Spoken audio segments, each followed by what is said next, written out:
পূৰ্বে কেইবা হাজাৰো চৰকাৰী বিদ্যালয় এইখন অসম চৰকাৰে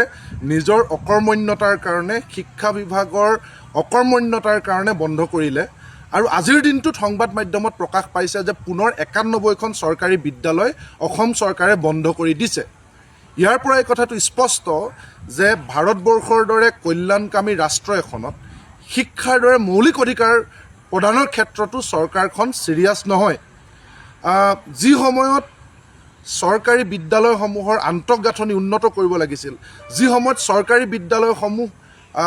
সম্পূৰ্ণৰূপে শক্তিশালী ৰূপত তাৰ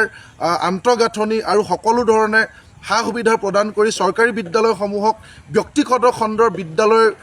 লগত প্ৰতিযোগিতা কৰিব পৰাকৈ গঢ়ি তুলিব লাগিছিল, সেই সময়ত ইখনৰ পিছত সিখন চৰকাৰী বিদ্যালয় বন্ধ কৰি শিক্ষাক সম্পূৰ্ণৰূপে ব্যক্তিগতকৰণ আৰু বাণিজ্যিকীকৰণ কৰিবৰ কাৰণে চৰকাৰে সুবিধা কৰি দিয়াটো আমাৰ কাৰণে অসমৰ দৰে এখন ৰাজ্যৰ কাৰণে অতিকৈ চিন্তনীয় বিষয়।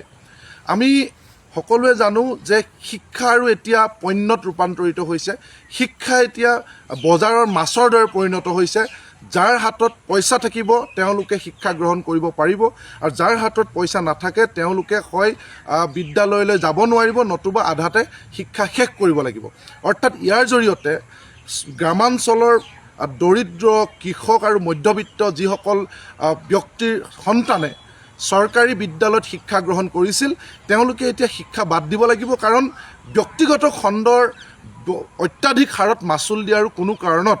আমাৰ অঞ্চলৰ ব্যক্তিগত খণ্ডবিলাকত গৈ কৃষক বা মধ্যবিত্ত শ্ৰেণীৰ ছাত্ৰ ছাত্ৰী এতিয়া আৰু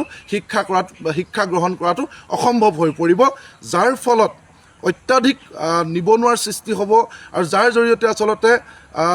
আজি হিমন্ত বিশ্ব শৰ্মাৰ পৰিয়ালৰ বিদ্যালয়সমূহত তাতে শ্ৰমিক যিখিনি প্ৰয়োজন হ'ব সেই শ্ৰমিক সৃষ্টি কৰিব পৰাকৈ আছে এটা